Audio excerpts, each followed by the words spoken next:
Bonjour à tous, chers amis.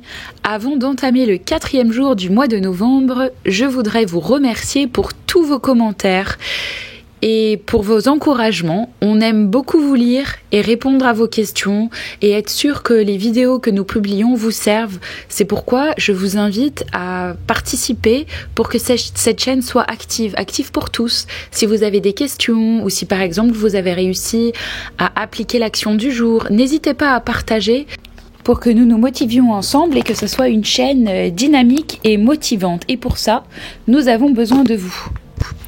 Pour tous ceux qui nous rejoignent maintenant, n'oubliez pas de vous inscrire à la chaîne YouTube. De cette manière, vous pourrez obtenir directement les vidéos dès qu'elles seront publiées. Pour ce 4e jour, comme promis hier, je vais vous donner plusieurs moyens, 8 au total pour aujourd'hui, pour vous aider à soulager les âmes du purgatoire. Suite à ça, je vous inviterai à faire 2 actions du jour. La première sera de réciter le chemin de croix pour les âmes du purgatoire. Je vais vous mettre un lien en bas de cette vidéo si vous voulez le faire en audio. Nous l'avons déjà enregistré pour vous faciliter, ou bien le chemin de croix dans une église de votre choix ou chez vous, récitez-le pour les âmes du purgatoire. La deuxième action sera justement de choisir parmi les 8 actions dont on va parler aujourd'hui, celle que vous souhaitez faire pour le soulagement des âmes du purgatoire. Voilà, super simple, et partagez avec nous dans les commentaires l'action que vous aurez choisie. Et pour terminer cette vidéo, elle va être un petit peu plus longue que les autres parce qu'à la fin, nous allons partager avec vous 2 histoires qui vont vous montrer à quel point ce que nous faisons pour les âmes du purgatoire est important. Mais surtout, à quel point elles sont reconnaissantes envers leur bienfaiteur et donc envers vous. Donc, première partie, comment pouvons-nous aider les âmes du purgatoire ? Voilà les 8 moyens dont on va parler aujourd'hui. Le premier, c'est principalement par le saint sacrifice de la messe qui est irremplaçable. Je dirais même le moyen le plus important.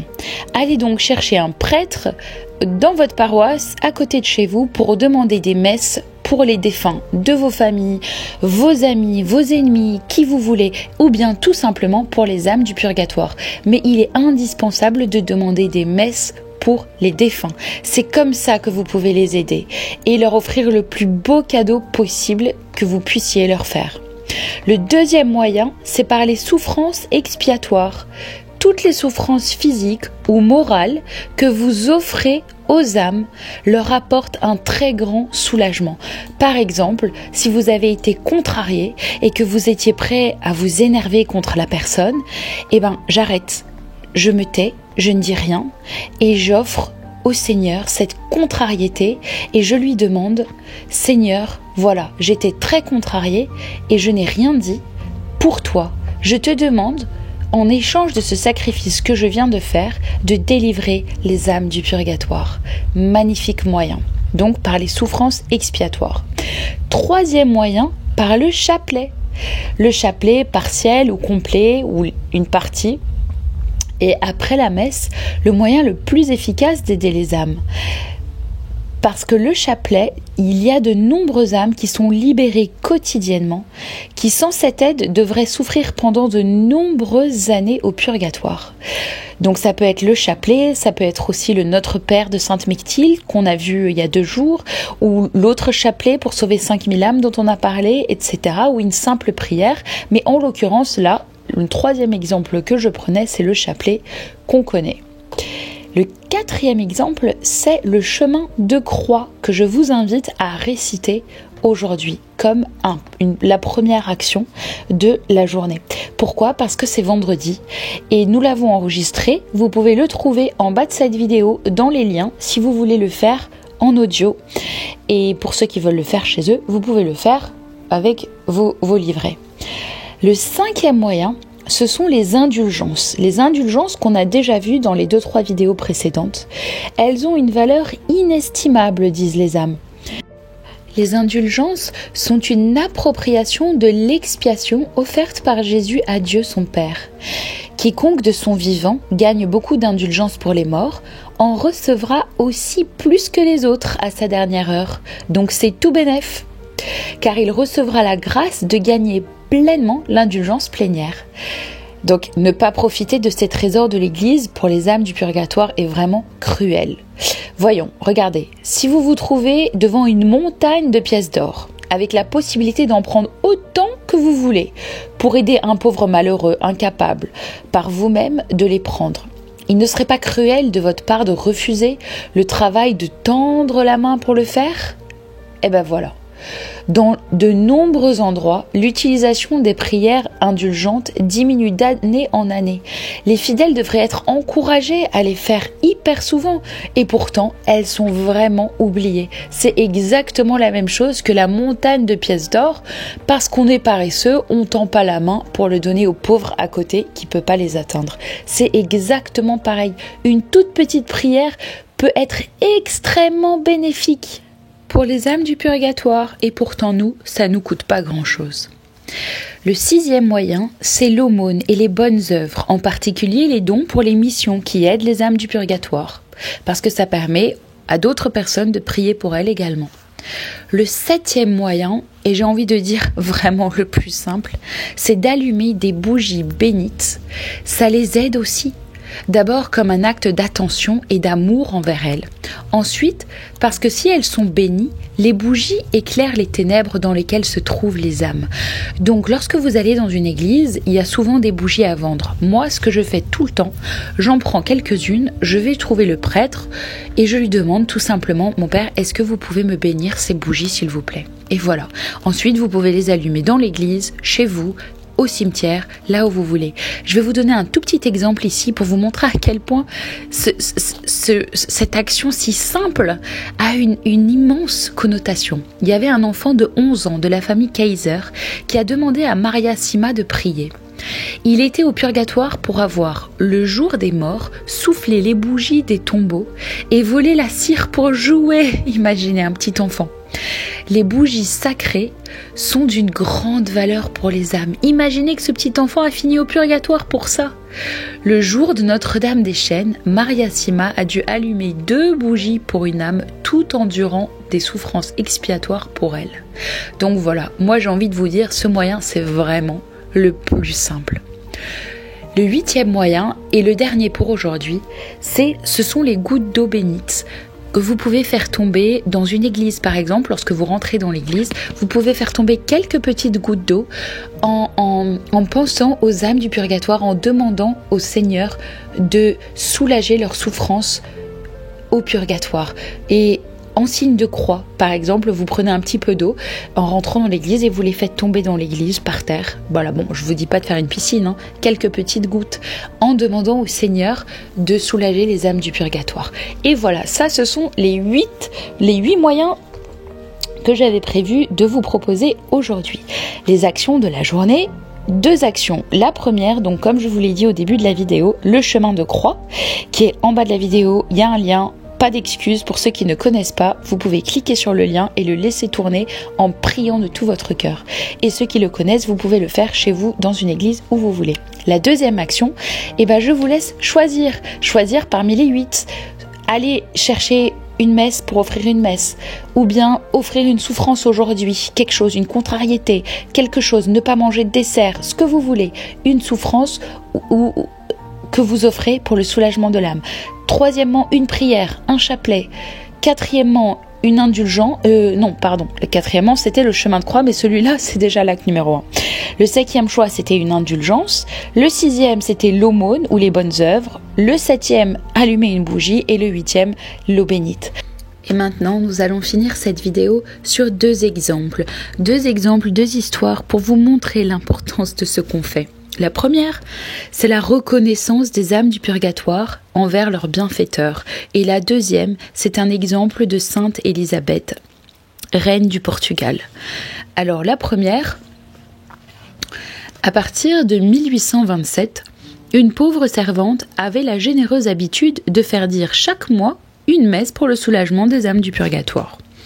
Un jour, Dieu l'éprouva par une longue maladie qui la fit beaucoup souffrir. Ça lui fit perdre sa place et l'amena à dépenser tout ce qu'elle avait.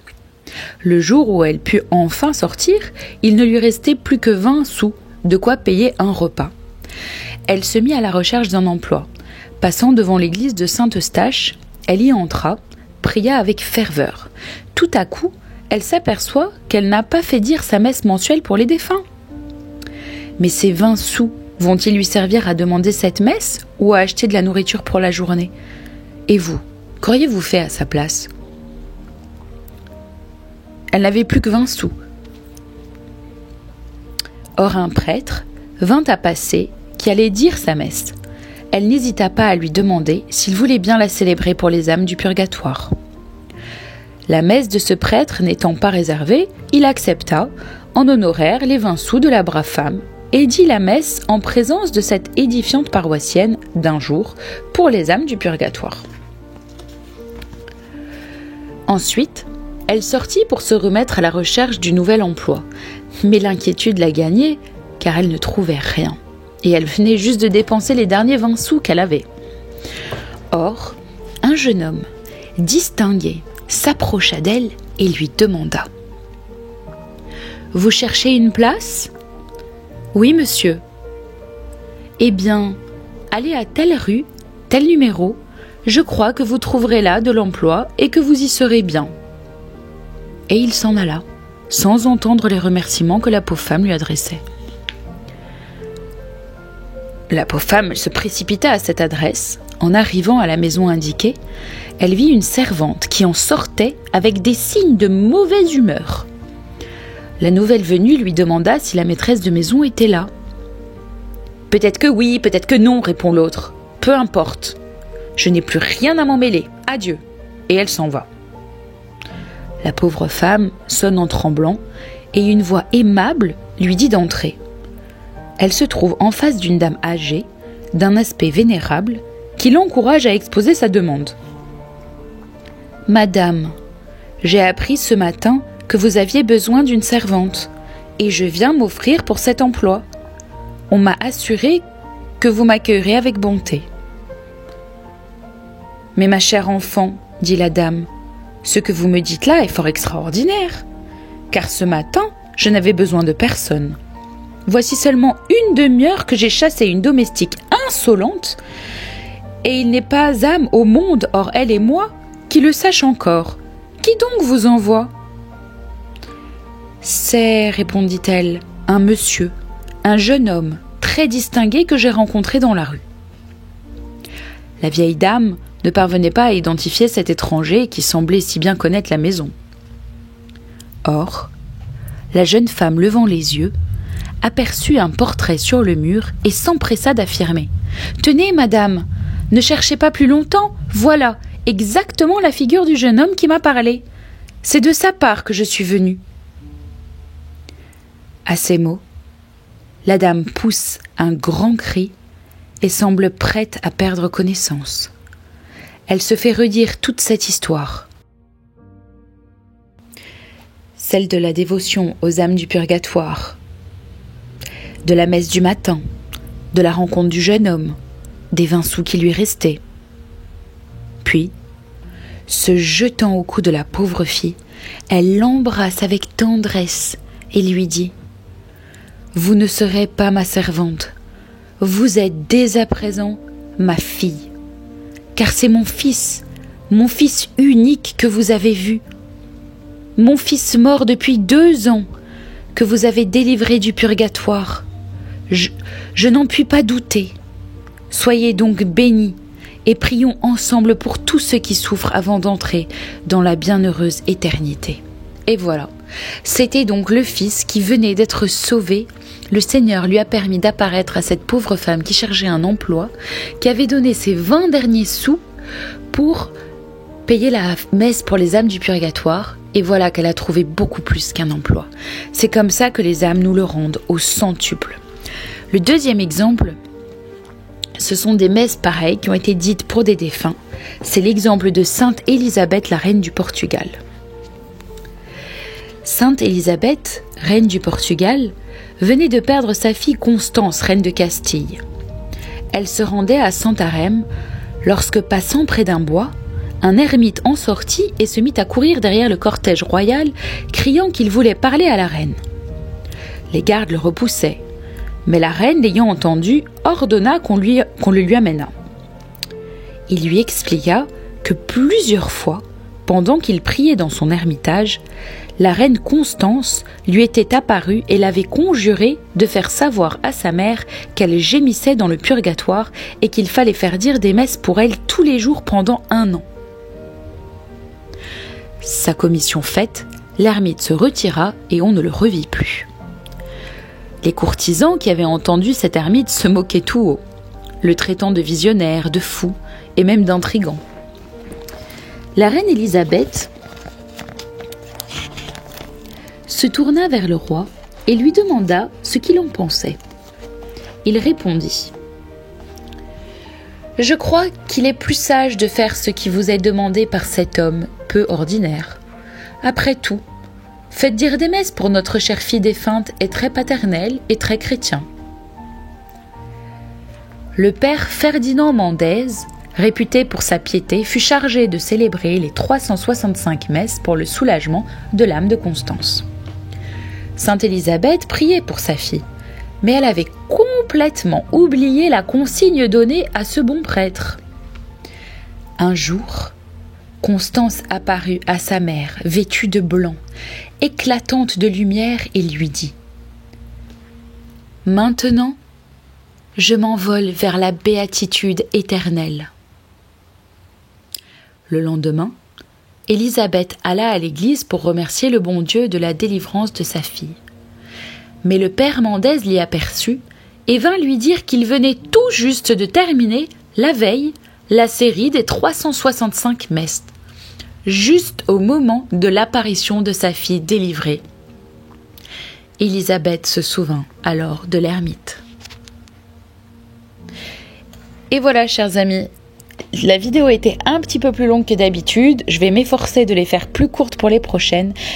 Mais bon, c'était 2 exemples intéressants à partager. N'hésitez pas à nous donner vos commentaires sur la chaîne YouTube. Comme ça, on va adapter un petit peu les vidéos en fonction de vos besoins. Et partagez avec nous l'une des 8 actions que vous aurez choisies aujourd'hui. À demain!